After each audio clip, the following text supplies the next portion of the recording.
Step number 1, the buyer's consultation. This is where we sit down, I get to know you, you get to know me, I have you fill out an all about you form where we do it together. I figure out your wants, your needs, your goals, your timeline, and what you're looking for in a home. We discuss the current market, about what's going on, how that affects you, how that affects what we're going to offer on a home. Talk to you about my YouTube channel. My YouTube channel is really for education. So you want to get in there and you want to learn about all the forms that you're going to be signing, find out what they mean, how to understand them, answer any questions that you may have. We do all of that kind of stuff during the buyer's consultation. So it's very important to do this. Step number 2, loan application and pre-approval, pre-qualification.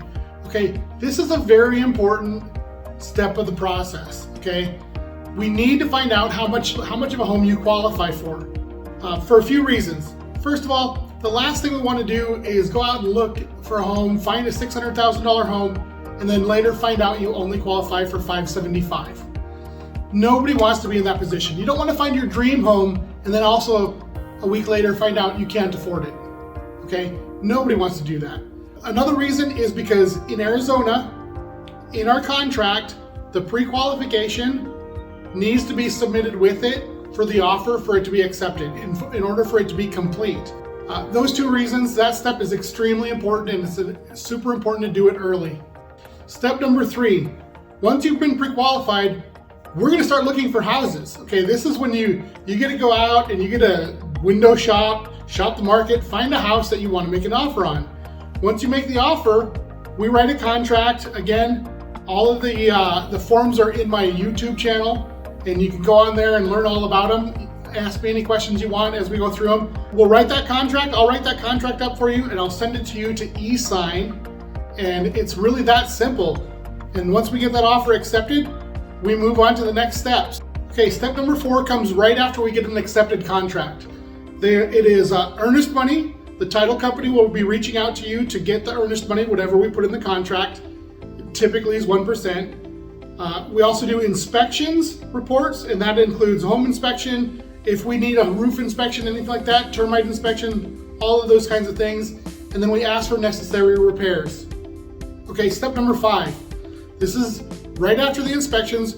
We contact the lender, have the lender order the appraisal, contact the title company, have them order the title insurance, give your homeowner's insurance or home insurance person a call and find out what homeowner's insurance costs you at that time. Okay, step number 6. Step number 6 is after we've done the inspections, the appraisal.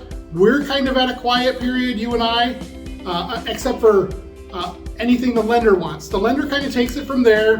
They do all of the underwriting process, and once they get final underwriting approval and final loan approval, they will be ordering docs and have those docs sent to title, and we can move on to the next step. Okay, step number 7. We do a final walkthrough of the house. This is right before close of escrow, and usually within a couple of days of close of escrow, we make sure all of the repairs that were asked for are completed, make sure the house is in the same condition that it was when we wrote the contract. This is very important. I'll send you another form that allows you to sign off on the house saying, yes, we accept it as is. All the repairs have been done, completed, stuff like that to our satisfaction, and we go on to the next step. Step number 8, signing the closing documents at title. Often title companies will either have you come into the office, they'll send a notary to you, and you'll sign all of the final documents. 99% of those documents are going to be for the loan.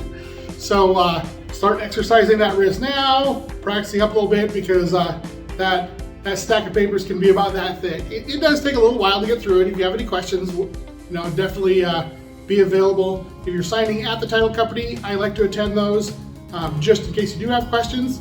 If you're signing a mobile notary, that's obviously at your discretion, and they'll just come to your house and they can sign you 7, 8 o'clock at night if you want. Step number 9, okay, once you sign the title documents, those documents go back to the title company if it's a mobile notary. If you're signing at title company, the title company takes those documents, they send them back to the lender goes through them, verifies that everything is done right, all of their stuff is in order. They order the wire if they haven't already, and they send the the money to the title company.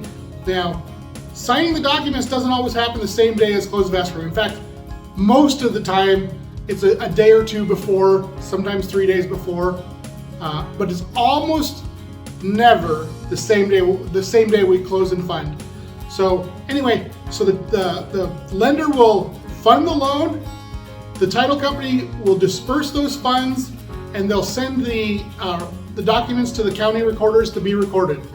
Step number 10, documents have been recorded with the county. Yay! You win, it's your house and you get the keys. So we're gonna go to the house if we haven't already. I'm gonna get the keys out of the lockbox and I'm gonna give them to you and present them to you. We're gonna take pictures, we're gonna rejoice, and congratulations, you're a homeowner.